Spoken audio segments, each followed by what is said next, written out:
48ஆம் நாள். அனைவருக்கும் கும்புடு குருசாமியின் காலை வணக்கங்கள். கொடைக்கானல் பயணப்பாடு காரணமாக வீடியோ சரியா போட முடியலை. பிகாஸ் இங்க நெட்வொர்க்கே இல்ல. அதனால இன்னும் ஒரு 10 நாளைக்கு கன்சிஸ்டன்சியா வீடியோ போட முடியும். அப்போ சொல்லிட்டப்பா, புதுசா ஒரு குரங்கு ரத்தம் வாங்கணும். அதை இந்த குரங்கு எப்படி ஓப்பன் பண்ண பாருங்க. கொஞ்சம் கூட டீசென்சி இல்லப்பா நம்மளுக்கு.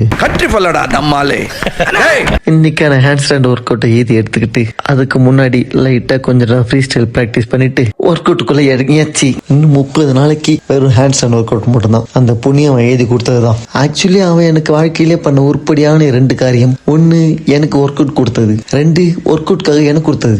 இதுக்கெல்லாம் அவனுக்கு நான் என்ன கைமாறு செய்ய போறேன்னு தெரியல. ஆனா அவன் பண்ற டார்ச்சருக்கு நான் அவனுக்கு செய்வன தான் செய்யணும்.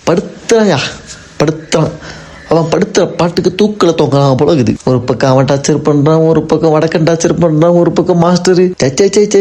நாம் யாருக்கு என்ன தீங்கு செய்தோம்? நமக்கு மட்டும் ஏன் இப்படி எல்லாம் நடக்கிறது?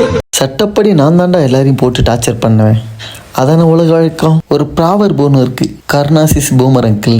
அது போல எல்லாம் என்ன வந்து திருப்பி அடிக்குதுப்பா. ஒரு வீடியோ கூட நிம்மதியை எடுக்க விட மாட்டானுங்க. இதுல 10 செகண்ட் ஹோல்ட் பண்ண நான் பட்டப்பாடு எனக்கு தான் தெரியும். பாருங்க, ஃப்ரேமை திருப்பி என் பட்டக்ஸ்ல வச்சிருக்கான். இதுவும் அவன் பத்த வேலை தான். முடியலப்பா. அப்படியே ஒரு கூட்டில் முடிச்சுட்டு அப்படியே இந்த கம்பியை போட்டு அது மேலே நடந்துட்டு இருந்தாங்க. வாடா நானும் வரணும்னு சொல்லி அது மேலே நடந்துட்டு அப்படியே கொஞ்ச நேரம் ஜிம்னாஸ்டிக் பண்ணிட்டு அஸ்வின் வந்து பாலை போட்டு பேக் சமாளிச்சிருந்தான். நானும் பண்ணுவேன்னு சொல்லிட்டு பண்ணி முடிச்சுட்டு கடையை சத்திரி வீட்டு கிளம்பியாச்சு. இத்தோட இன்னையோட வீடியோ முடிச்சுக்கிறேன். நாளைக்கு வேற ஒரு முக்கியமான வீடியோவில் பார்க்கலாம். Until then, bye from Guru. Ta-da!